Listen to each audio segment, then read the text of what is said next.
Hi, I'm just doing a mic check. Can you hear me?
Hi, Christine. Can you hear me?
Hi, Christine. Can you hear me?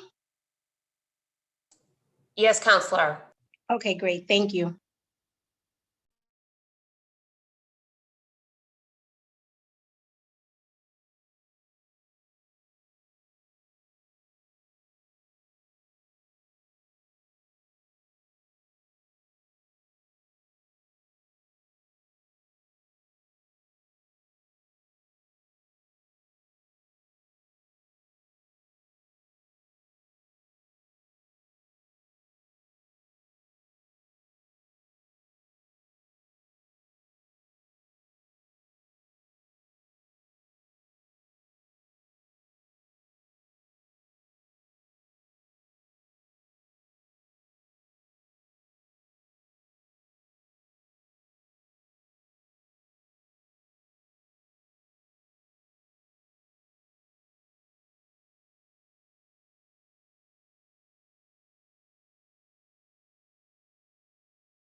Hi, Councilor Mejia.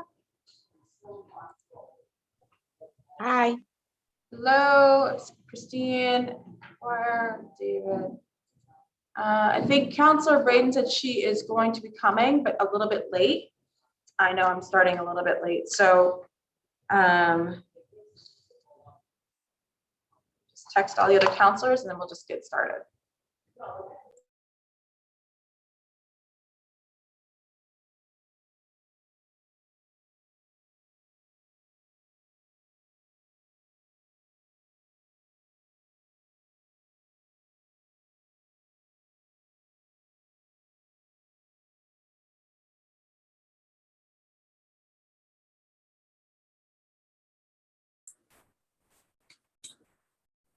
Good morning, Councilor Edwards. Morning, Eddie. Good morning.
All right, just send out a text. We're just gonna go ahead and get started.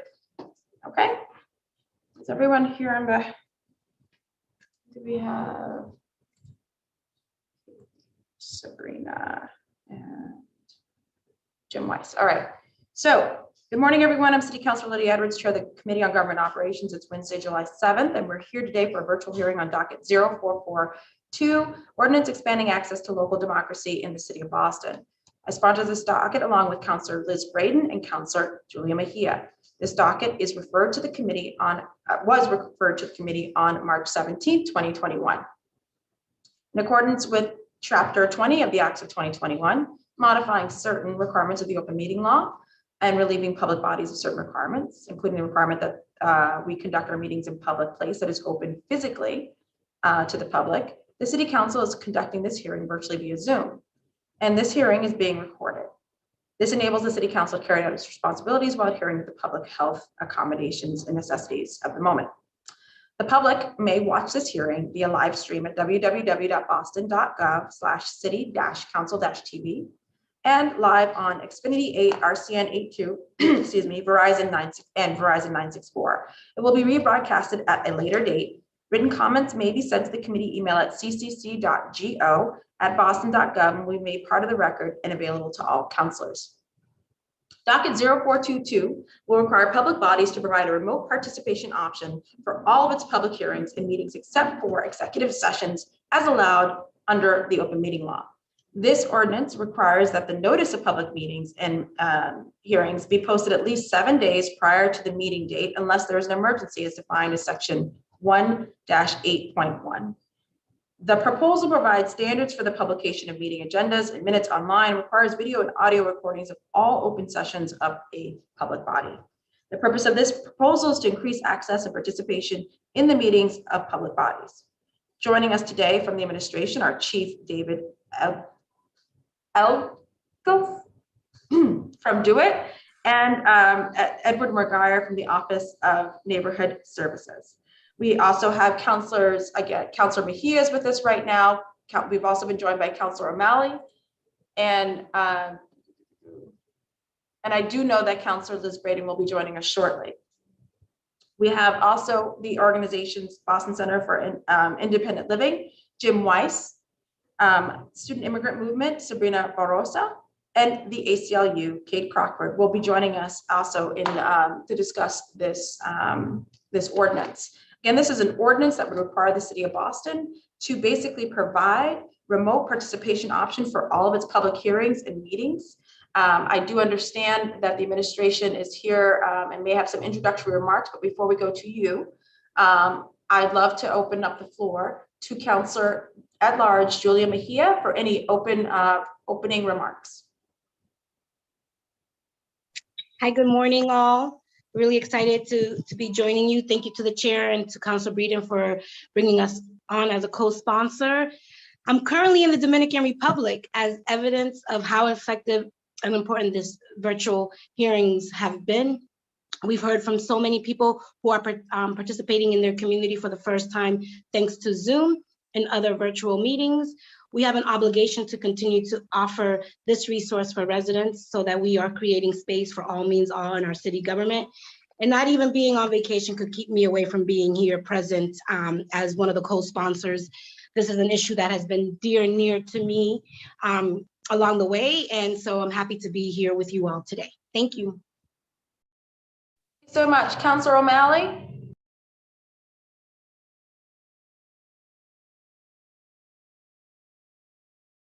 You're on mute. Sorry about that. You'd think I would know by now. First off, I'm very jealous that our colleague, Councillor at Large Julia Mejia, is in the DR. We wish her well, and please send our love to our neighbors in DR and our dear friends and family members. But wanted to also pop on this hearing just to underscore my support. It is truly remarkable how, and perhaps I shouldn't use the word remarkable because it's the spirit of our people that allowed us to just, without missing a beat, weather part of the pandemic by staying connected and embracing technology in such a way. And we used it as a council. And as I took over as council president pro tem, I asked that, as despite the fact that there are some restrictions now being lifted, or perhaps going back to the old ways, embracing technology for our civic duty is something that we ought to be doing. So simply by allowing the option, it's what I've done as council president pro tem. I leave it up to the respective committee chairs as to how they're going to hold their hearings. I fought hard to make sure that the governor's temporary extension of these powers would continue. They will far outweigh my time in office, and that's a very, very good thing. But I just wholeheartedly endorse the plan by the chair, by Councillor Bray, and by Councillor Mejia, to allow this. We have seen unprecedented civic engagement over the last 16 months. We've also been very intentional in terms of not only embracing technology, but embracing language access as well, to make sure that everyone who's participating and wants to participate can do so. Now, to be clear, we're not saying that we should all be remote at all times. I, for one, will look forward to holding hearings in the chamber, but allowing interactive, both folks to testify in person, by leaving written comment, or by zooming in, as we've been able to do, is the right approach. So this is a very smart ordinance, one that I support, and at the very simple, it just underscores the simple notion that anyone who wants to be part of these deliberations will have the opportunity to do so. So count me in as a sponsor and someone who's very excited for this work. Thank you. Thank you so much. Just a quick remarks from me. One, I not only do look forward to having in-person meetings and hearings, but I also know that we actually can be more efficient and have a couple going on at the same time. If we had one remote and one in person, we could do actually a lot more as a city council. That's just selfishly thinking about, what we could get done on our plate, but also the aspect of this being truly accessible for our members in the disability community is something we shouldn't dismiss. And also representing the large population that I do of immigrants in East Boston, knowing that, for the first time, and it's sad to say, for the first time, a lot of our hearings were being simultaneously translated. People were participating at a level and inclusion in their own languages that I thought was something that we otherwise had a little bit harder time at doing. It was actually more expensive to try and get the headsets for everybody in a room. Sometimes you had to then have people register and by what language, and it was a lot harder to coordinate versus just being able to get people on the channel and then telling people turn into this channel and listen at the same time. So the advantages, I think, far outweigh the disadvantages or inconveniences. And I do want to acknowledge that the practical implication does matter. And we, as a city council, never want to get ahead of the hardworking individuals who are part of making the notice available to the public. And I do know that there's a good conversation to be had about whether the 7 days notice is actually feasible. And if there's what kind of flexibility we could work with to make sure that we are not overburdening the hardworking central staffers, the hardworking folks at neighborhood services who are literally the front end of trying to make sure that people have notice. So I did want to acknowledge that we are open to that conversation and making sure that the notice balances the practical realities of the hardworking folks at the city of Boston. But again, this is about access to the public process, and we need to make sure that there is just more of it. We know that. This is also, along with the 7 days notice, there is an exception, of course, for 48 hours if need be. We want these things posted online, and we want the meeting minutes posted in a timely manner, which within 3 meetings or 30 days, whichever is later, posted online, and the recorded conversations as well. And so this is, we do have an enforcement aspect of this as well. I know that that's going to come up, and I wanted to make sure that that was very clear that it's only about the intentional violations, not people making a mistake, not people being overburdened. We're not talking about people trying to adjust to a sudden pandemic. We're talking about intentional attempts at trying to not provide access to people online. And I don't know anybody actually in the city of Boston right now who does that. I'll say that. So we can get right into it. And I have the administration. I don't know if you have some opening remarks or if you're here to go the back and forth. I figured you guys could go ahead.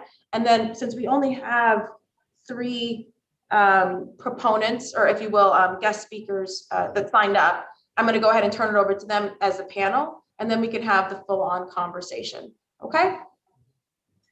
Between David and Edward, or Ed, whatever you prefer. Works.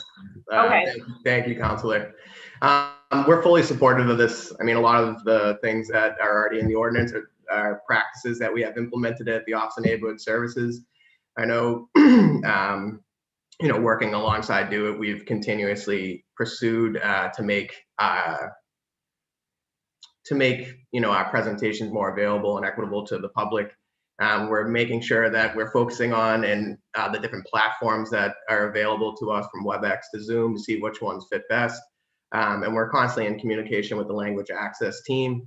The demographics of the city are changing dramatically, and they're changing since the creation of the office. And we're seeing that we need to focus primarily on making sure that we're able to get more people in. I'm a senior veteran of facilitating meetings for a number of years now. I have to say that the virtual setting has been fantastic. A lot of people are participating that have not participated before, but we do recognize that a hybrid version of this needs to continue for the future. And so we look forward to having this dialogue and hoping that we can get to an end where we can implement some changes, and also make sure that in the future we include all people. So thank you very much. Thank you. David. Good morning, Councilor Edwards. I really don't have a lot to follow Edward's comments. So we are also in support of this. We know through the last almost year and a half how important access and participation is in municipal government, and we've been seeing kind of record numbers. There are some things to definitely talk through around, from language access to something that we talk a lot about, digital equity, and making sure that people have the ability to participate in the process. But we as Eddie said, we very much involved with different parts of the administration to make sure that we support this going forward. As we looked at lessons learned through the pandemic, what has worked, what hasn't worked, this definitely has fit into a category of something that that has worked and has shown record number of people participating in the process, which is always a great thing. So, I'm ready to roll up the sleeves and get right down to it. So with that, I'll turn it back to you, Counselor, and let's get started. Thank you. We've been joined also by Counselor Flaherty and Counselor Flynn. Counselors Flynn and Flaherty, did you have any brief remarks?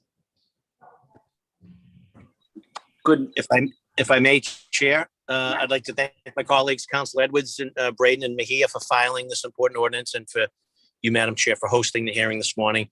COVID-19 has changed many things about how we live our daily lives, and this carries over to our jobs. And I think one of the biggest shifts for the council and for the city as a whole was the introduction of remote hearings and meetings. And while it took some time getting used to for us as a body, as well as the Herculean efforts from Kerry Jordan and our TV operations and technology crew, the biggest impact of the shifts was felt by the public, and it made it much easier for them to access us and engage with us on important policy matters. So I believe that we've seen unprecedented level of involvement. As the longest serving of the member of the council, I can't remember a time when we had such participation. So, particularly as well as our city budget process as well. So I think our democracy as a whole has improved by this increased public engagement that has happened through Zoom. So I support the maker's efforts to preserve that positive change through this ordinance, and look forward to a lively discussion, and appreciate the administration's involvement today. Thank you, Madam Chair. Thank you, Councillor Flynn. Good morning, Councilor Edwards. I'm not sure if you can hear me. I can't see the screen, but can you hear me? We can hear you. Okay. Thank you, Councilor Edwards, and thank you to the sponsors as well. Thank you to the administration. Thank you to the administration. Oh, you know what? I promoted him to panelist in the middle of his comments. I'm not good at this. So sorry. I promoted you to a panelist in the middle of your comments. My apologies. That's okay, Councilor Edwards. I just want to say thank you to Councilor Edwards and to the sponsors and to the mayor's administration as well. This is an important discussion. I also want to highlight what Councilor Flaherty said. I'd like to see us continue using access to technology to make sure everybody's voice is heard in community meetings. But let me add something that has to be said. I represent a large immigrant community. I represent the most residents living in BHA. It's very difficult for a lot of people, for seniors, to access Zoom, to access webinars.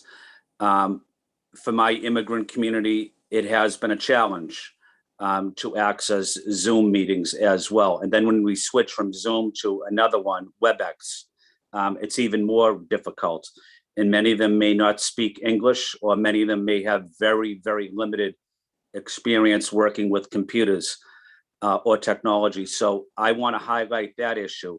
I also want to highlight language access challenges as well. So when we consider making changes, I want to make sure that my constituents, their voices are heard in the process. And that includes the voices of immigrants, of seniors, of people living in BHA housing that may have difficulty with technology to get access to some of these meetings. Also, I have a lot of residents that live in high rises in the Chinatown area, and sometimes they cannot access the internet effectively like I can in my own home. So those are issues I want to focus on and want to make sure that we address those as well. Again, want to say thank you to Councilor Edwards, to my city council colleagues, to the city council support staff as well. They've done an excellent job during the COVID, as Councilor Flaherty mentioned. And it's good to be with David. It's good to be with my neighbor in South Boston, Eddie McGuire, as well. Thank you very much, Councilor Flynn. I think I have all the councilors in, and now I'm going to turn it over to some of our guest speakers. I'll announce them in And order of speaking, it would be first Jim Weiss from the Boston Center for Independent Living, followed by Sabrina Rosa from Student Immigrant Movement, followed by Kate Crockford from the ACLU. And in all transparency, I did want to acknowledge that I am no longer, but I was a board member of the Boston Center for Independent Living. I worked with and know Jim Weiss from that capacity. I just want to put that on the record. So Jim, how you doing? And feel free. I'm doing great. Great to see you, Counselor, and everyone else. So good morning. My name is Jim Weiss, and I live in South Boston and work at Wellesley College. And as Counselor Edwards said, I am a member of Boston Center for Independent Living, as well as Boston Self-Help Center. And I'm very pleased that you're considering providing remote access to Boston City Council meetings. I should probably, there's a colleague of mine that always introduces herself and she'll say, you know, what she looks like, I believe for folks who might be blind or visually impaired. So I will share that I am a power wheelchair user and I've got a mustache, I'm wearing a white shirt, and I am Caucasian.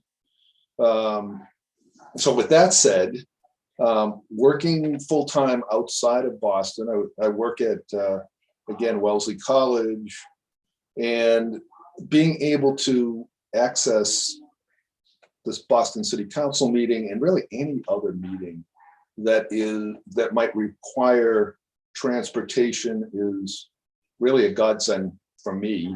I would prefer that this not be something that I would need to request as an accommodation, but you know, it sounds like folks are very supportive of this ordinance. But I think if it wasn't passed, you'd probably find people requesting it as an accommodation, and it might be better addressed as what I would call, and many would call, a universal design approach that gives everyone access regardless of disability. And I would be supportive of both the remote and in-person access to meetings. So likely if I were to try to attend a 10 a.m. meeting physically in Boston, it would probably take me half a workday to do it. Might even be longer, factoring in MBTA rides and whatever else. Instead, right now, I'm just kind of swapping out some time, maybe working a little later or doing lunch stuff. And in the wonderful world of Zoom, I'm seeing something popping up on my screen that somebody's trying to call, so I will squash that a second. You know, I guess I am also fortunate that I have personal care attendants who are able to help me get to work and get me up early. But there are a lot of folks with disabilities where a 10 o'clock meeting might mean that that's the normal time that they would actually be just up and ready to go. So for them to attend this type of meeting, being able to jump on the computer would be a way that would make things accessible. Let me see what other notes I have.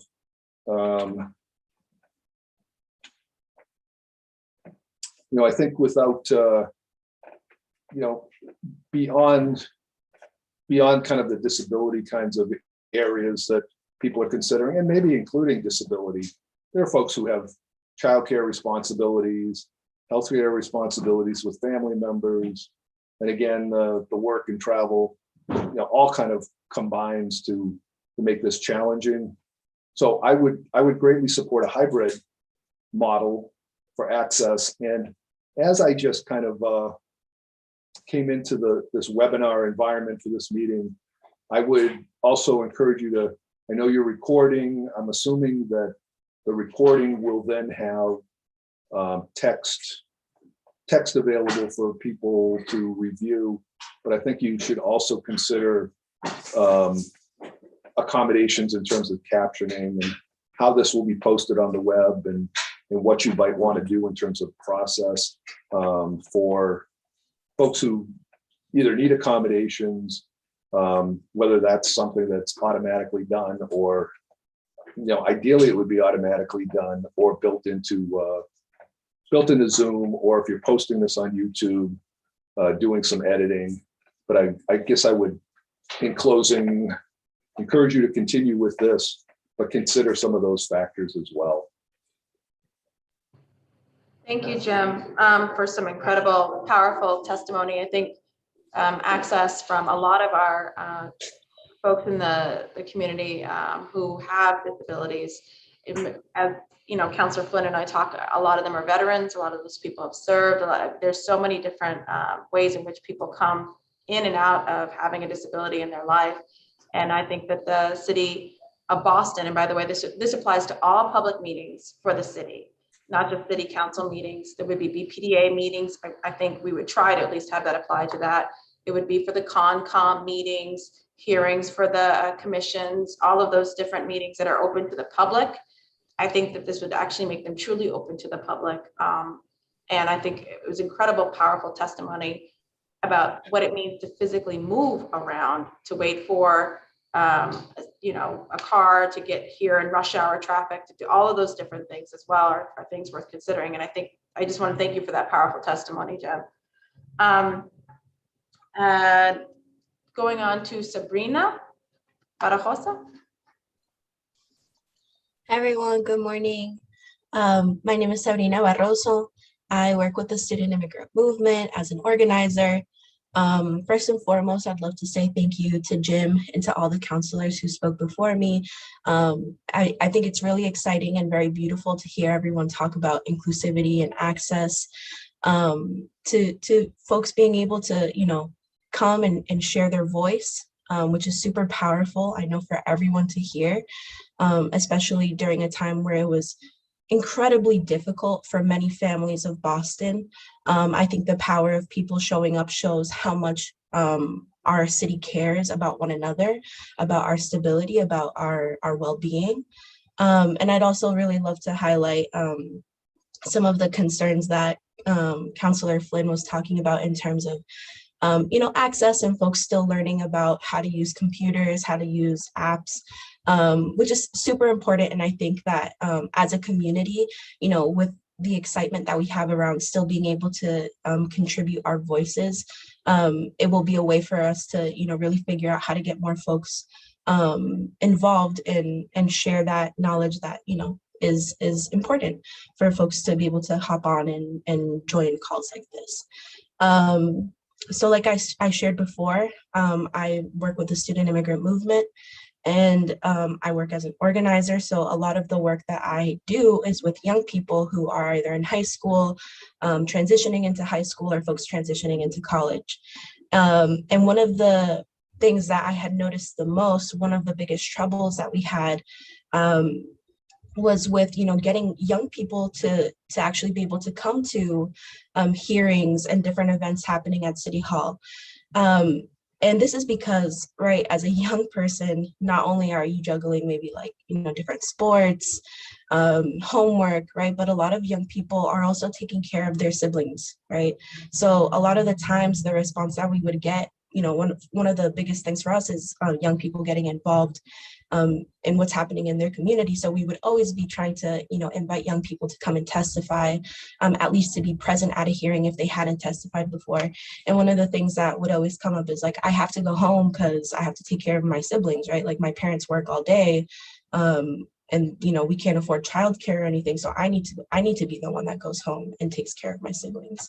And you can see, right, when young people do want to participate in something and it's just really difficult for them to be able to manage it. So they end up just making the choice that is most realistic to the issue at that moment, right? Which is, I need to go home.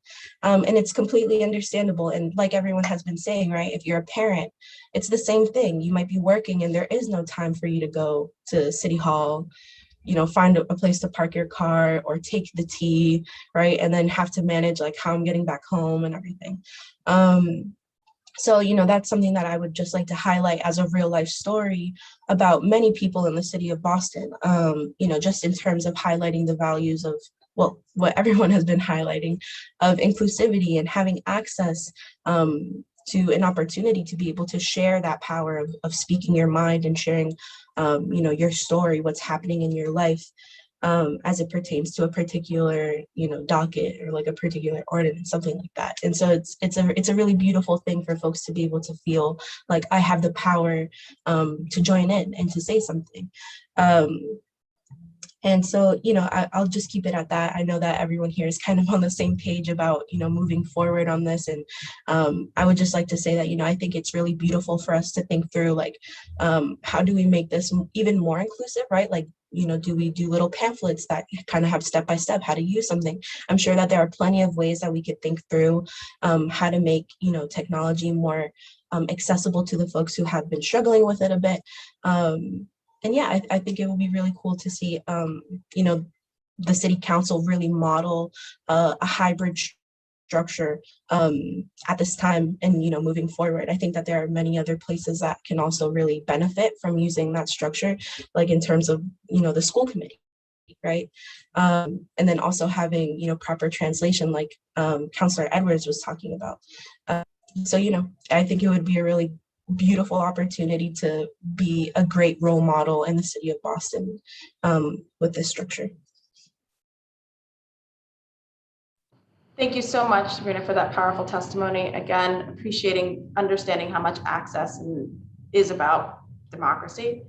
Thank you. We're going to go now to Kate from the ACLU.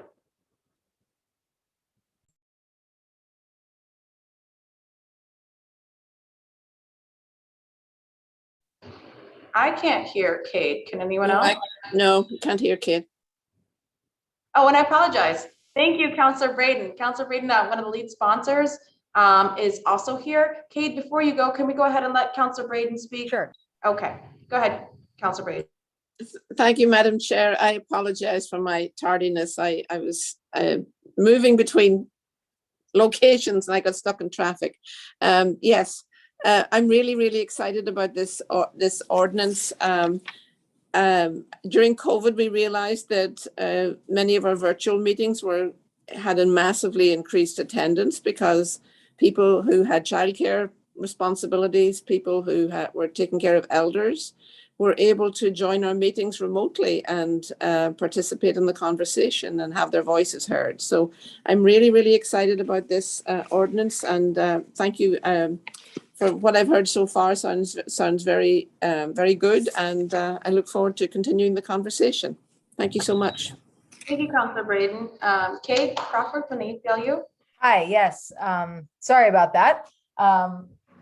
Apropos of this hearing, I have a plumber in my house right now trying to fix my kitchen sink. So apologies for the distraction. My name is Kate Crockford. I am the director of the Technology for Liberty program at the ACLU of Massachusetts. On behalf of our more than 10,000 members and supporters in Boston, the ACLU is excited to express our strongest support for docket number 0442, an ordinance expanding access to local democracy in the city of Boston. So as we know, the pandemic ravaged our city and our world. It exposed long pre-existing inequities. It forced us to make drastic changes to how we live, work, and play. And it also changed practically overnight how our local governments conduct business. Naomi Klein talked about the shock doctrine. Out of disasters come new innovations, and sometimes those can be actually beneficial for people. So here's one of them. We are very excited to work with the city of Boston to ensure that one change that was brought on by the pandemic sticks with us forever. And that's what we're here to talk about, expanded access to local democracy. So as many people have said during the pandemic, participation in public meetings in Boston exploded. For the first time in the city's nearly 400-year history, residents could not only listen in on the deliberations of their local government from the comfort of their homes, but could also add their voices to these important debates and conversations. So all of a sudden, working people, caretakers, people with disabilities, low-income people without access to reliable transportation, young people and elders could join in and contribute their voices to discussions on issues that matter to them in their communities. I just want to say something about the nature of this ordinance and frankly about the ACLU's larger efforts to try to reform the law in this area across the state. I've heard a couple of counselors say that there are concerns about ensuring access to in-person meetings for certain communities who can benefit from who maybe aren't technologically savvy or don't have access to the internet. We 100% agree. And this ordinance does nothing to restrict the public's access to city council meetings or other open meetings in the city of Boston in person. We believe very strongly that the right path forward for the city of Boston and for other municipalities in the state is for the open meeting law not to be reformed, in the sense that we don't want to create the opportunity for local governments to meet only online in the future. We want city governments to do what Boston is doing, to pursue hybrid meetings, so that folks who want to be in the room, who want to be able to rub shoulders with their city councilors, to shake somebody's hand, who may have accessibility challenges in terms of accessing a computer or the internet, can show up in person. But for people who can really benefit from remote access, that is provided as well. And so I just want to applaud the city of Boston. The city council is a leader in this space. We have not seen many communities across the state adopt the kind of open and transparent posture that the city of Boston has. Unfortunately, last month, the state legislature actually failed to extend a requirement that local governments provide hybrid meeting participation options. What they ended up doing was saying that open meetings could either continue to be fully remote or they could be fully in person. The legislature did not actually say that municipalities have to provide a hybrid option if they're going to be meeting in person. So we were very disappointed with that, and we're going to be trying to work with the legislature to fix that on a permanent basis to ensure that that's not a problem for other communities. Fortunately, as I said, that's not Boston. The Boston City Council has opted to continue offering members of the public a remote participation option, even as members of the body increasingly elect to meet in person, which is wonderful. So we applaud the City Council for your commitment and your leadership in terms of access to democracy and transparency. The proposal before you essentially just codifies that practice. It ensures that we never go back to the pre-pandemic status quo when your ability to participate may be hinged on how much money you had, your ability status and things like that. So we look forward to working with the council, the administration, and the people of Boston to swiftly pass and implement this important ordinance. You all have long been a leader in transparency and access, and we're confident the city will continue to lead the way out of this difficult time towards a brighter, more equitable, and more engaged future for all of us. So thank you very much, Chair. Thank you very much.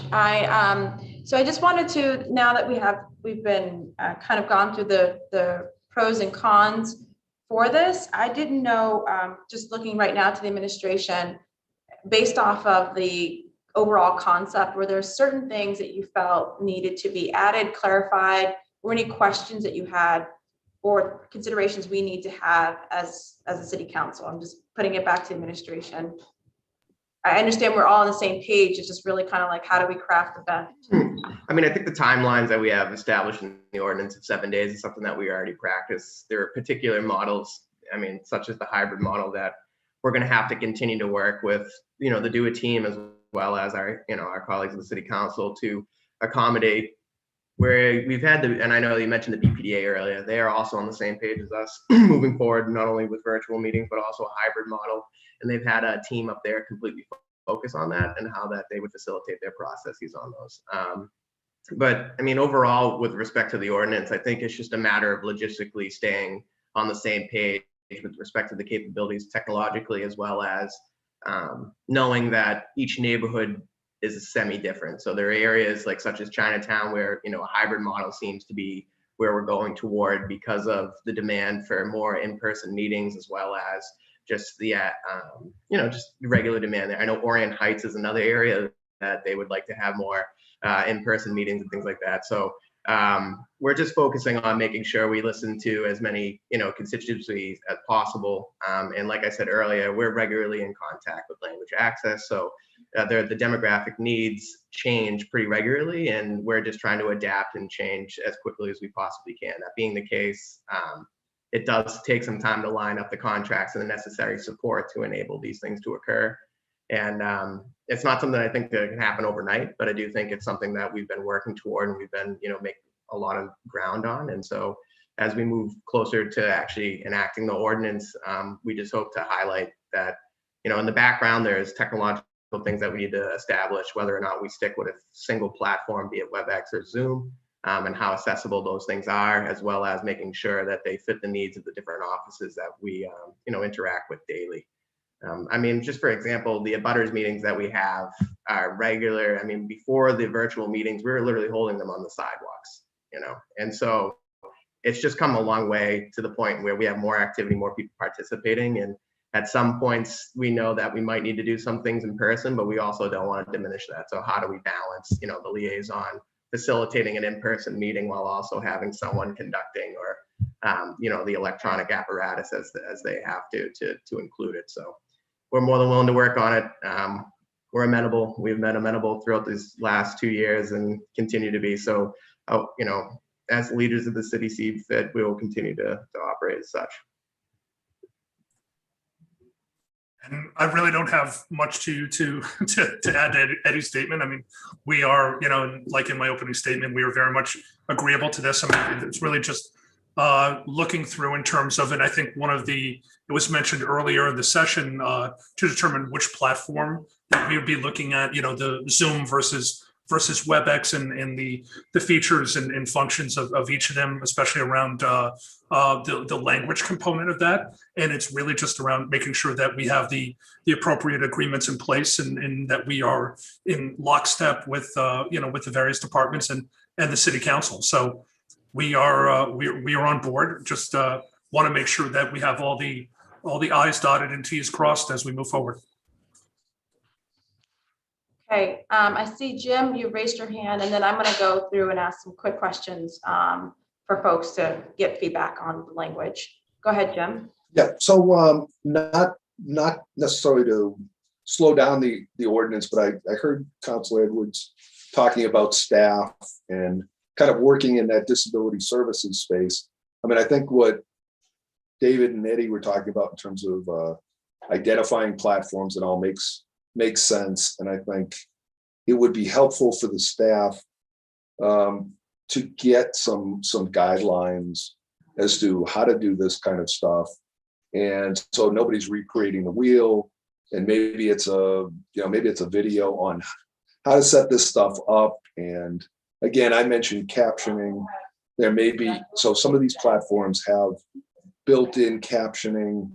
You may want to network with some folks, maybe at the Mass Commission for Deaf and Hard of Hearing.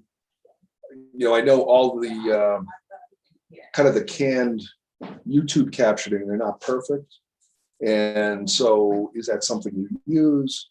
Is it the script from the Zoom meeting? If you're doing it real time, do you hire a captioning service? Is somebody doing some editing real time? All of those logistics, I think, are helpful to put together. I wouldn't stop the ordinance for that, but I think it's something that you may want to think about to help the staff and to make the experience uniform. Thank you. So I'm going to go through city councilors now with questions and thoughts. I'm going to kick it off with some questions that I have, because I want to make sure that people would be, one, okay with this ordinance including some form of required outreach and education.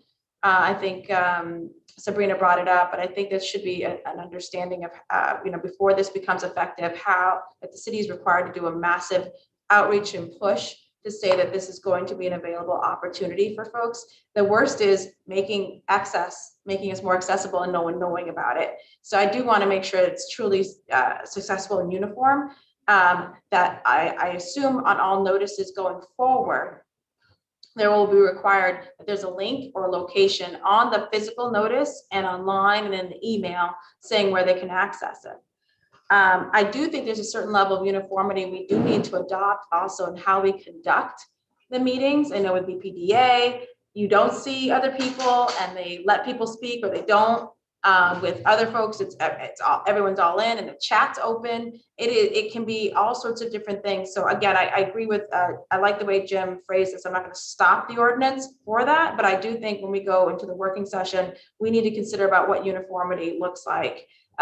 What's the baseline? You will have, you know, access or the ability to see people, the ability, and I think we do have a baseline, at least for disability and for language, but there's still inconsistencies. There was what is it? Go Meet, then WebEx, then Zoom, and all these different kinds of ways. I don't want to promote a specific vendor, but I do think we need to have specific standards that we adopt. I also think we need to be clear, not everyone has access to the internet or a computer or a cell phone or has the data or can afford to do that. So we should also be clear that if you cannot physically access it from home, but still need to be remote, a local library is an option. You know, we should say you can access internet, access, I don't know, BCYF facilities, but there needs to be a list of community facilities that the city of Boston has that are, you know, physically accessible for those with disabilities. And I think all of our city buildings are, I hope that they are, but that also if someone could, you may be able to get to the Bremen Street Library in East Boston better than you still can get to City Hall if you don't have internet. So I think part of the notice conversation is where can I access internet if I don't have access to it at home, but I can't get to City Hall. So I would like that to be part of the notices as well. I just want to note that this ordinance does not apply to BPS. And at a BPS meeting recently, I had a parent constituent of mine pay out of pocket for ASL interpretation.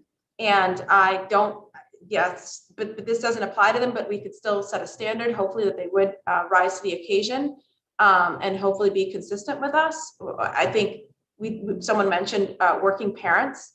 BPS is every meeting that they have is involving working parents. And so they need to make sure whether the working parents have a disability, whether those working parents speak English or not, and whether they need ASL, that it's formally accessible as well. And not just right now during a pandemic.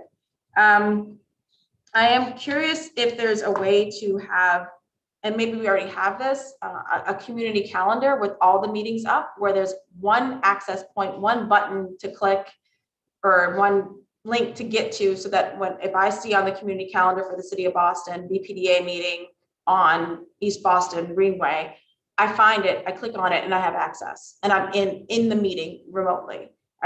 You know, that's, I'll kick that to David or to you guys a little bit, but I'm talking about like technology wise. I think one point access is really key. If I don't get the notice, because I don't live in East Boston and ONS does the 300-foot, you know, if I don't get it, but I still care about the Greenway or care about environmental, if I just want to go and find meetings, I want to know that there's an access point or if that's a possibility. Maybe we already have a calendar and we just need those. And then I think what else? So what I do want to make sure we're clear about the definition of public body. Public body is a multi-member board, commission, committee, or subcommittee within the executive or legislative branch within the city of Boston, however it's created. So I know that Eddie brought up abutters meetings. That is the ONS going above and beyond this ordinance. As I understand, that is not by definition a public body on this ordinance. So unless you want it to be, unless we think it should be, or if we think we're excluding or not including enough of public interested conversations, I want people to understand that this is what it's limited to, which is public body conversations. So that's putting it out there if you guys think it's not expansive enough. I also wanted to touch on the enforcement aspect of this. Again, I know that the city of Boston very much seems to be supportive of this, but it does have an enforcement aspect of this, intentional violations, and it involves retraining, suspension, termination, all of these different things, none of which would override the already protected union protections that a person has or the due process that they have. But this is to prevent someone from hiding the ball. But that's what's in there. That's also what we're going to subject ourselves to. I have heard from, and I just want to give a shout out to Kerry Jordan, who basically allowed for us to continue our business. He works in central staff here. But I have also heard from central staffers that the 7-day notice is might be particularly burdensome for them. And so I will work with them to figure out what kind of notice provision or language is less burdensome, but also make sure that the public maybe has more access than 48 hours, which has been a concern expressed, but I did want to let central staffers know we heard you. There's a genuine concern about that. I know this is a lot, but, and then there's a question for, so I had a question for David with the community calendar and 1-point access. What are there any challenges that we are creating, especially for those in the disability community, by online hearings? I don't know, but I was curious what Jim's thoughts may be about that. And so those are kind of my out there thoughts, 2 really questions, but also what I see the language having to address as well. So Jim and David, then I'll turn it over to Liz and Julia and the other counselors who are still here for any of their thoughts and questions. And then we do have 2 people who are here for public testimony. I believe, I'm not sure who Sarah McCammon is, but I know Johnny McGinnis is from BTU. So David, and then I'll go first. I believe that you do currently have a community calendar. I will follow up and check on that. In terms of the access, I just want to make sure that I understood what you said in terms of the uniqueness of each of the meetings, that there's not one generic link for all the meetings to kind of one-stop shop, click in and you're into the meeting, that each meeting in and of itself is unique and may or may not require a password. I know you talked about that with around standardization of how the meetings are going to be run and whether you see participants, you don't see participants, you require a password, you don't require a password, things of that nature. So I would just want to make sure that I understand when you talk about kind of a single link to kind of click on within this kind of community calendar and then you're in, what exactly that means. Well, I guess because I kind of want to see it just like if I open up a door, I'm in the room. I'm able to participate. I'm able to be part of something. And I didn't want, with the inconsistent, oh, this is a BPDA meeting, so that's going to need a password and this is going to need this and me to register in advance and so on and so forth. Like, I didn't know if there's a way to make it so that people, even if they're in just to participate, but if you're going to speak, there might be another something else, but it has to be uniform because people are disappointed when they feel like they've signed up or can't speak. We have at some ZBA hearings, literally people told you're not speaking today. We don't have time. That's not ideal, but also it's not fair. No, it's not. And that standardization, as it's one thing to say, through the last, 15 months of the pandemic, but, going forward with these hybrid meetings, it does give us an opportunity to really kind of hammer out what that standardization looks like, across the city so that, as you mentioned, we do have multiple platforms that we use. We use Google, we use WebEx, we use Zoom, and we seem to use them in different times for different reasons from different departments. That we need to really iron out a standardization on that so that it is, to your point, Councilor Edwards, that when you open a door, basically you're there in a meeting and that what that experience is when you get in there. And I think, Jim had kind of touched on it earlier, that at the end of the day, it really comes down to the user experience and making sure that, what you think is going to happen is exactly what is going to happen. And that there's no surprises when you get in there, because then that is the disappointing part of it, where you feel like you're not participating and where your voice is not being heard in the process. Theoretically, I would think that you could have the same Zoom link for all of your, whatever type of meeting it is, right? So you could use this link, as far as I know, for a future meeting. And so you could, in some ways, either save that, have it standard, or possibly, they have these kind of little shortened links that might say Boston City Council ordinance hearing. And that could also make it so that if somebody knew that there was a meeting coming up, but they had trouble searching around for what's the link and it's a different link, you could have all your hearings at the same time, as long as they didn't conflict with something else that you were trying to do. Exactly. Spot on, Jim. Thank you. Thank you both. Counselor Mejia, then Counselor Braden for any questions, thoughts, or conversation. I know Counselor Mejia is balancing herself a wonderful getaway and necessity. So I'm going to go ahead and. Sorry. I was just trying to find my Zoom, my link here. So I just have a few questions, just bouncing off of Counselor Edwards, your question. I'm just curious, we've seen a number of people participate in our city for the first time, thanks to Zoom. A number of people, particularly seniors, don't have the skills currently to access these spaces, nor can they participate in person. And I know that a number of our community groups are doing senior Zoom trainings courses. And how can we implement a training component in this space or empower community groups who do? So I'm just curious if any opportunities exist to include that type of support in this ordinance. And then the other question that I have, and you also alluded to it earlier in regards to the WebEx feature. I know it is, having used WebEx, it is, it's kind of awkward because you don't get to see who's in the space. That particular platform is cumbersome. And I'm just curious if it's possible to just across all of our city departments, just to be consistent and use Zoom, which is the platform that most people have learned and mastered at this point.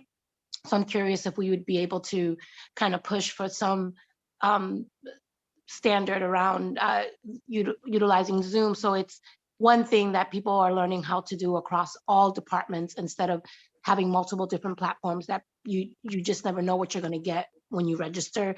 You find out, oh, it's WebEx, now I have to figure out how to use it. So is there a way for us to standardize it and make it consistent across all meetings in one platform?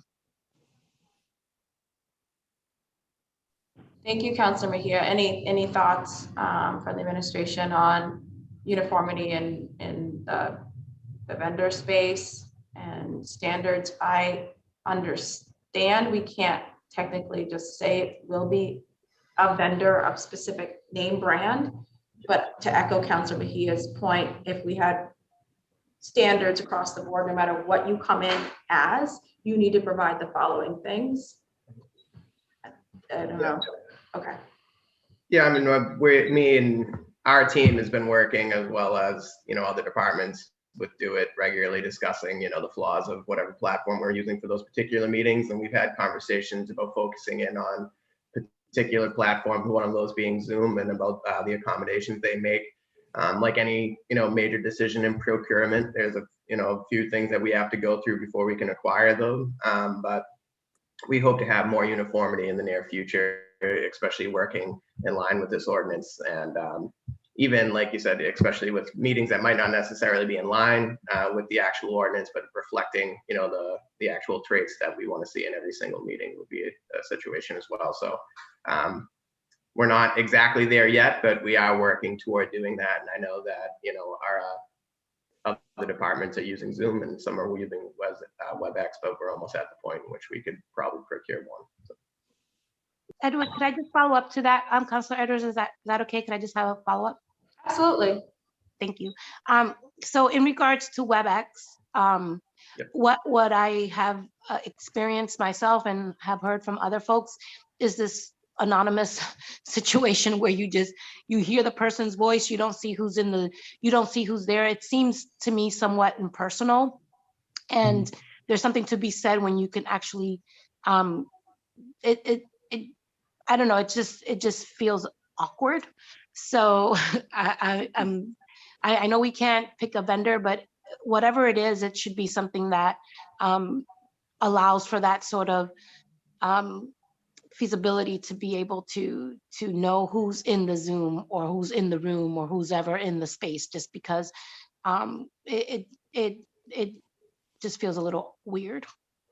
Yeah, no, I mean, definitely not the only person who have mentioned that to us. I think, in the beginning of learning these platforms, it's just normal individuals who are facilitating these meetings, be it a liaison or, a liaison to a different department. And some of the concerns were specific to like Zoom bombing and different things like that. So to help mitigate those, there were these type of features. That being said, it definitely, a random voice just talking from the abyss isn't necessarily something that people feel comfortable with. So we're more than willing to accommodate and, put in, work on the requirements of the meeting to ensure that we don't find ourselves in a situation where, the people's screen they're showing inappropriate images, but we also know who is in the meeting and why they want to participate. So I don't think it's a heavy lift. I do think that it's just a matter of having conversations about the platform, its capabilities, and when such things should and should not be enacted. Yeah, and so, and I also would like to just kind of ask one more question in regards to just safety and precaution in regards to those folks who are undocumented. I know that if there's any way for us to really think about, if you're speaking here, I know we can't, I'm just curious about what provisions we can put in place to allow some sort of safety. Just in terms of participation, just because I know some folks who may be undocumented may have some concerns about participating in a public forum. So Councilor Edwards, you could just put me on mute if you think that this is a crazy question, but I'm just kind of foreshadowing some folks who may have some concerns with their status and being in a public environment and how we may want to kind of get ahead of that. I actually, just real quick before you respond, what you brought up has been brought up before when discussing recording civic association meetings to me in East Boston, and the concern of having people on camera when they didn't want to be, and that was when the camera just faced the audience or just had everybody on there, and by virtue of you walking in the room, you were suddenly on camera. So it's a valid concern. I do think the difference is, depending on the standard of which we set this, you may or may not choose to turn your camera on. There might be levels of anonymity that you may be able to maintain. You may be able to just put your first name in there. So the participant on the remote access may have more control over how much information about themselves that they put out, which I think will help address that very valid concern, Councilor Mejia, versus when the same exact concern was when a camera was just shoved on people and you happened to be in the room and you had no control. So I think that people might be able to strike the balance for themselves a little bit better. Those are my comments. Thank you, Councilor Edwards, for that. Thank you very much. Yeah, I would say that with respect to our guidelines, I mean, there has to be a public campaign to educate individuals on how to use these networks. It's not something that we can just implement. And my office plays a pretty vital role in that, as well as Boston 311, which is another office we oversee. And we're more than willing to make sure that the guidelines go out to everybody as to not only protect yourself, but also to make sure everyone feels comfortable coming. Our goal is always to make sure that individuals, no matter what their status is here, especially in the city of Boston, they feel comfortable being able to express their opinions. And, I've been in scenarios where, exactly as described by Council Edwards, either facilitating a cannabis meeting or something, someone would come up to me after the meeting and tell me that they are very concerned with having been put on camera. And trying to address that and having conversations with either a news network or the independent film person. So it is definitely existing, but I think that it is something that in our public outreach campaign we can address and let people know that these are the things that you should implement if you have any concerns with this. This is a safe space. This isn't something that we're going to utilize in order to jeopardize anybody. It's just to get public opinion. And so, but we're also, like I said, we're always more than willing to, adjust and do whatever we need to do to make sure the guidelines and accommodations are for everybody. But it's definitely, it's a very real thing. Thank you. And that, again, public education, we can craft that as part of this. Councilor Braden, and then we're going to go to public testimony. Thank you. You've touched on many of the questions I had or the issues. I really feel finding the disparity between our different users' experience on different platforms, and also depending on who's facilitating the meeting, has varied over I think we've gotten better over the last 16 months, but And just the notion that when you go into a webinar or a Zoom, that when there's very often the presenter puts it in a webinar mode and not a meeting mode, and you just end up talking to people rather than being a two-way conversation.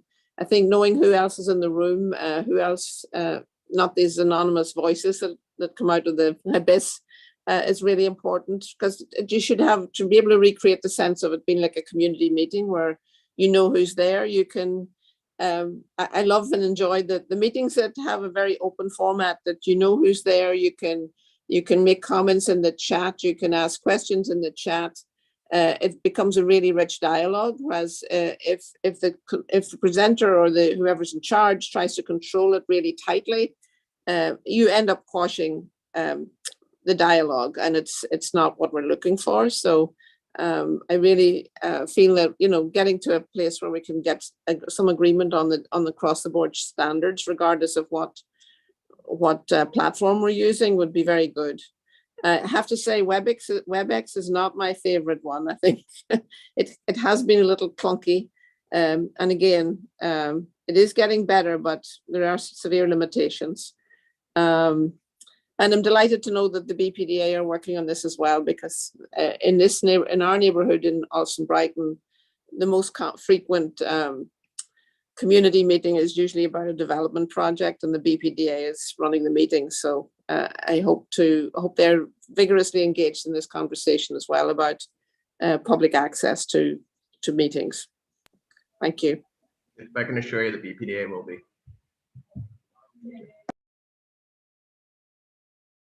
Thank you, Madam Chair. I didn't have any other questions or comments. No, thank you. And I do appreciate the clarification. BPDA will be under this ordinance. But BPS, again, we don't have the authority. So I don't know if Johnny McGinnis and Sarah McCammon, if you would like to participate. Johnny, go ahead. Yes. Should I go ahead now? Yes, please. Go ahead. Good morning, Councilor Edwards, Councilor Breeden, and members of the Boston City Council. My name is Johnny McInnes, the political director for the Boston Teachers Union. The Boston Teachers Union supports an ordinance expanding access to local democracy in the city of Boston. Throughout the COVID pandemic, our city councilors, along with other groups who hold open meetings for their constituents across the city, had to learn on their feet, so to speak. We all learned to navigate how to provide an opportunity for voices being heard, communicating with the people being represented, as well as sharing much needed information. Once we began adapting to the circumstances, we saw an increase in participation at city council. Oh, I'm sorry. I didn't edit that correctly. I want to also acknowledge that through City Council virtual hearings, you have provided a learning opportunity for constituents to have a better understanding of how city government functions. When hearings are held during the day, many people have other obligations, as mentioned prior, and it has been an unequitable challenge to attend in person. As I speak on behalf of our BTU members who are teaching students during the day, they are not able to participate during their workday. Remote access has allowed for access with more participation to the open meetings.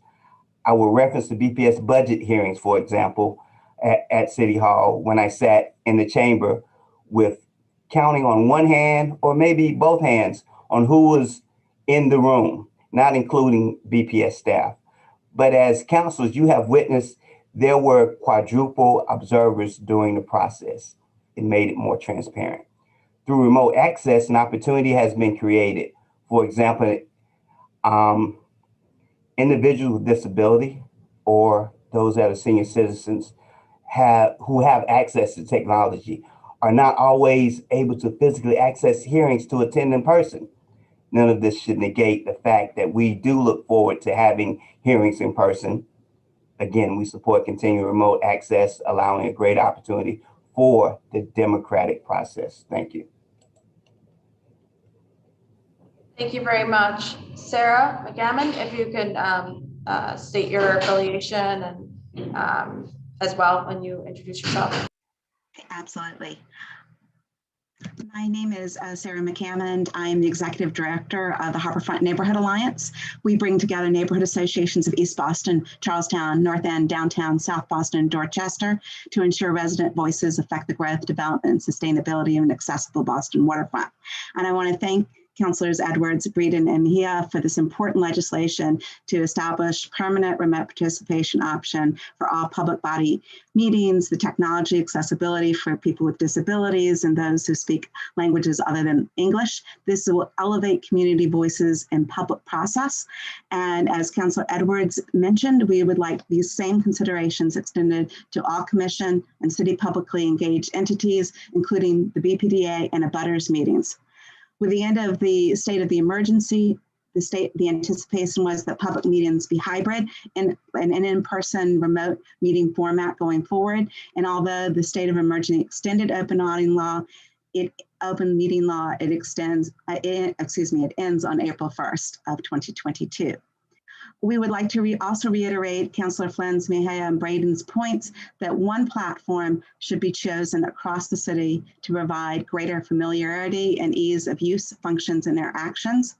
We would like to strongly recommend that the use of a transparent platform that provides two-way engagement, allows attendees to see who is in the room, chat with each other, and provide comments and questions that are not curated out of view by a meeting organizer. This is important to build trust and connection with the community.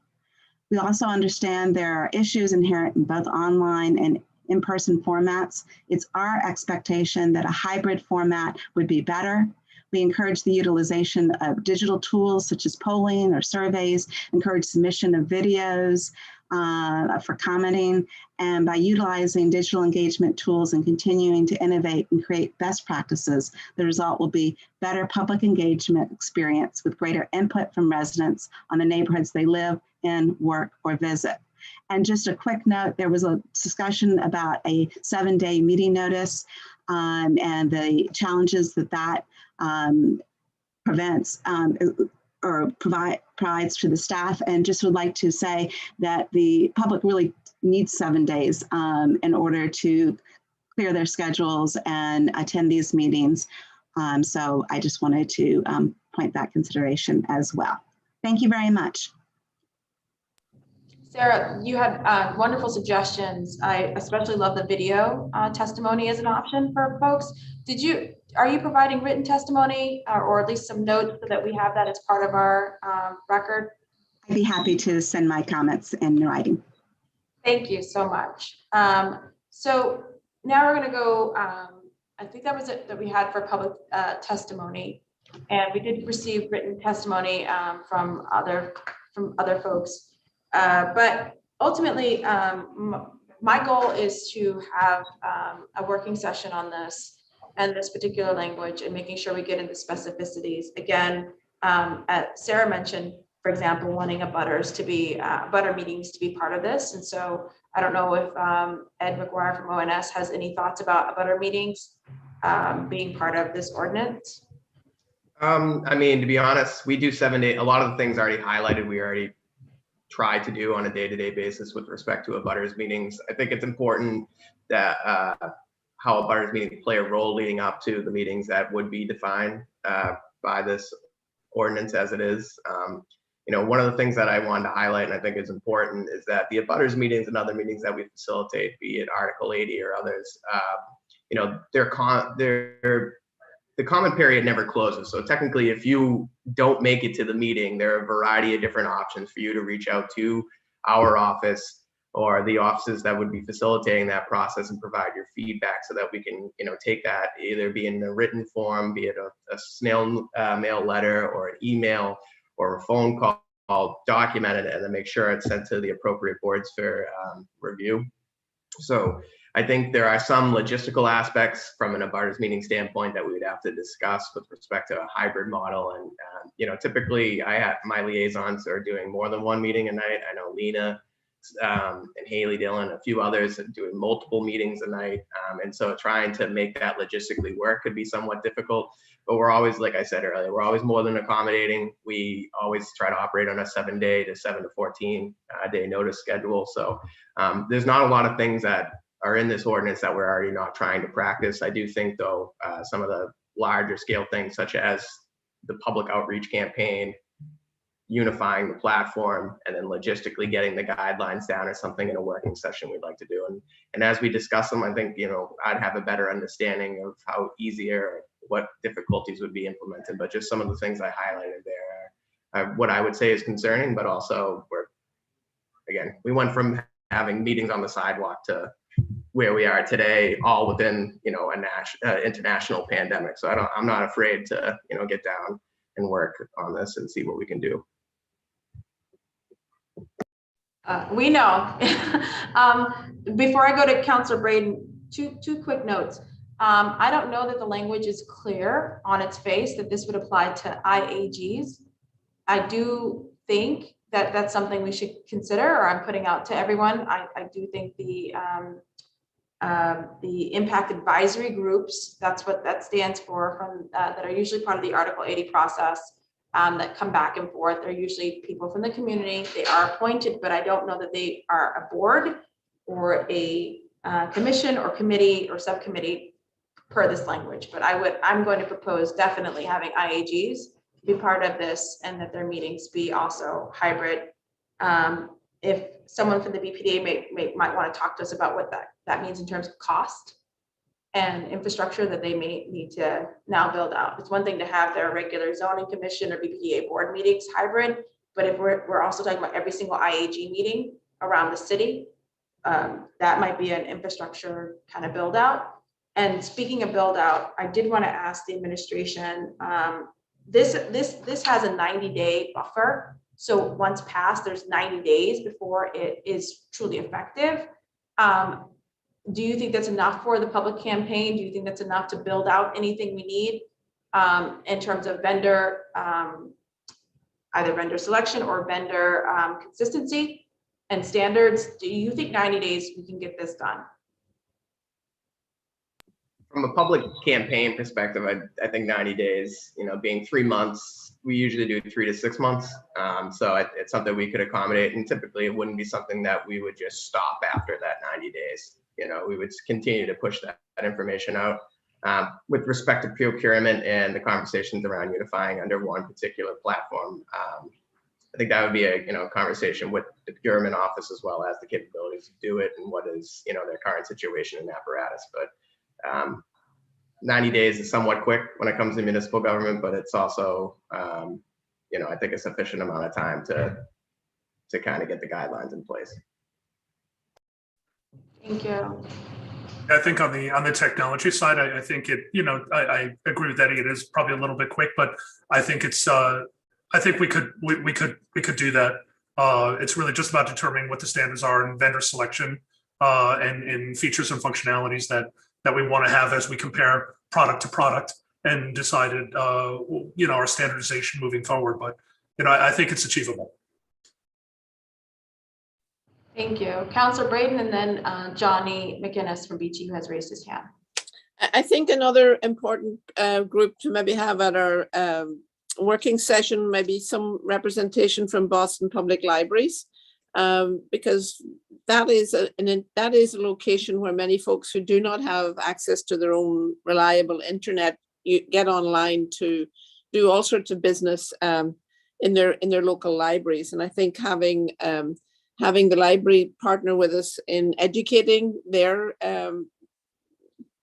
customers, consumers who come in and out of the libraries all the time, but also having them be aware of the opportunity to perhaps to provide a remote location where a small group of local residents could join a meeting remotely from a satellite location, so to speak. So having their thoughts on their ideas on this might be helpful as well.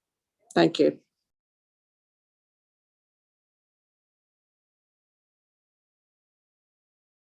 Excuse me. Thank you very much, Councilor Braden. Johnny McGinnis.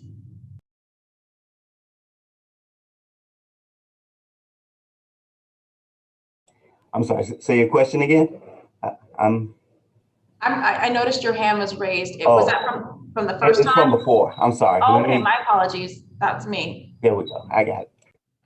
Okay, so unless there's any other further comments from individuals, what we're going to do is schedule a working session to make sure we clarify the language, put in certain committees' thoughts from the public, and also make sure that we're clear on the enforcement aspect, as well as making sure that we have we really work out the 7-day notice. I want to be clear, central staff is not in opposition to having more notice. They're noting a practical reality of how we move in the council. And so this is not an opposition. This is a make sure when you're talking about this, you realize how this impacts us. And that's what that is coming from. So we want to make sure we do that, and the working session will likely have them come in and speak a little bit about that. But I'm really excited about this ordinance. I do think that we can get this done, and I do want to note that we did invite the law department here as well to come and talk specifically about any language concerns they may have, and they will be, of course, invited to the working session. So unless there's any other concluding remarks, Councilor Braden, Councilor Mejia, I'm going to go ahead and end this hearing. So Councilor Braden, Councilor Mejia. I'm all set. Thank you so very much. Thank you very much. I'm all set. Thank you. Thank you, everyone. Thank you very much, everyone. Have a good day.